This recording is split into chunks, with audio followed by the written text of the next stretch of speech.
तो स्टूडेंट्स, हमने पढ़ा यहाँ तक कि प्लांट जो क्रॉप होती है वो किस तरीके से उगाई जाती है, उसके लिए किस किस चीज़ों की आवश्यकता होती है। नाउ आगे अपन पढ़ते हैं। India is a predominantly agricultural country. मतलब भारत जो है वो एक कृषि प्रधान देश है हमारा। यहाँ पर मुख्य रूप से कृषि होती है। About 80% of population resides in the villages here. यहाँ पर हमारी जनसंख्या का 80% जो है वो लोग गाँवों में निवास करते हैं, गाँवों में रहते हैं। Along with the geographical diversity there is a lot of diversity in the eating habits also.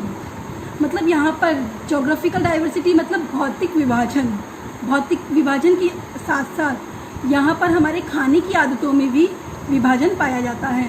मतलब अलग अलग जगह पर अलग अलग चीज़ें खाई जाती हैं।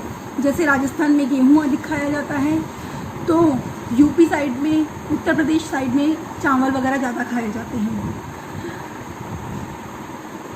Let us discussion on table 1.1 to obtain the information about various crops found in your area. अब हम टेबल 1.1 के आधार पर हमारे एरिया में जो फसलें पाई जाती हैं, पैदा होती हैं, उनके बारे में सूचना प्राप्त करेंगे।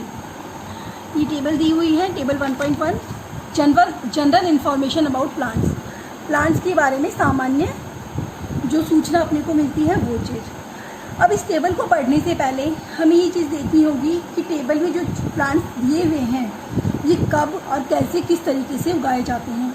इसके लिए हम पेज सॉल्व करेंगे। यहाँ पढ़िए। Now on the basis of observation made in table 1.1 we can say that the plants, मतलब इस टेबल 1.1 में जो हमने ऑब्जर्व किया, जो हमने प्राप्त किया, उसके आधार पे हम ये कह सकते हैं कि plants which are of less use in food are grown in comparatively less areas. पौधे जो कि कम खाने में उपयोग में लाए जाते हैं वो कम जगहों पर पैदा होते हैं, बजाय while those which are mainly used in food are grown in larger area। जबकि वो पौधे जो कि मुख्य रूप से हमारे खाने में उपयोग लिए जाते हैं वो बहुत सी जगहों पर पैदा किए जाते हैं।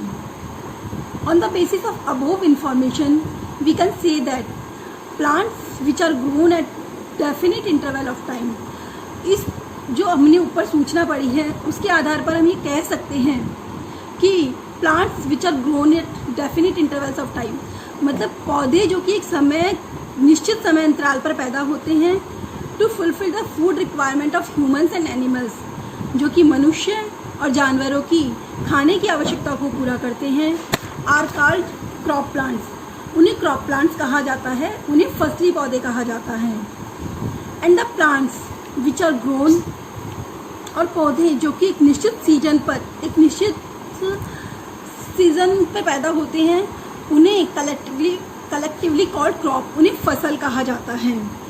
अब हम इस टेबल के आधार पर देखेंगे कि कौन से फसली पौधे हैं और कौन से फसल हैं। जैसे टेबल में दे रखा है, सबसे पहले सीरियल नंबर, उसके बाद प्लांट नेम, उसके बाद है location where these are grown generally, मतलब वो लोकेशन जहाँ पर कि ये सामान्य रूप से पैदा किए जाते हैं।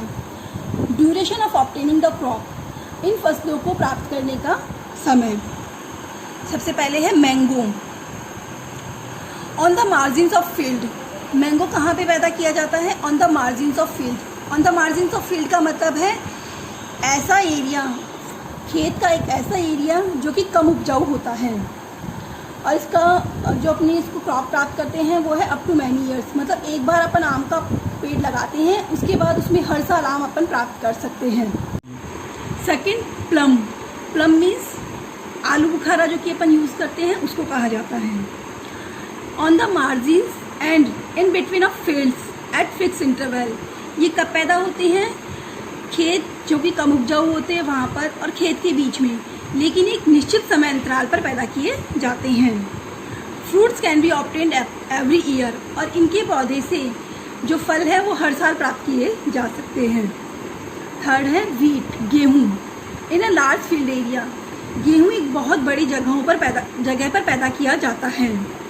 Production in once in a year in less duration, और इसका जो उत्पादन है वो साल में एक बार किया जाता है और बहुत ही कम समय में उत्पादन किया जाता है। मीन्स कि 6 मंथ्स 4-5 मंथ्स 6 मंथ्स में इसका प्रोडक्शन किया जाता है। अब इसके आगे नीचे जो दिए हुए हैं एग्जाम्पल्स, बार्ले मतलब जौ, ग्राम मतलब दालें, मस्टर्ड मतलब राई, मेज़ मतलब मक्का, कॉलीफ्लावर आप सब जानते हैं, लेडी फिंगर एंड कैरेट। इसके बारे में आपको अपनी इंफॉर्मेशन के आधार पर अपने पेरेंट्स से इसके बारे में सूचना प्राप्त करके इस टेबल को फुल करना है। फिर कल अपन इसके बारे में डिस्कस करेंगे।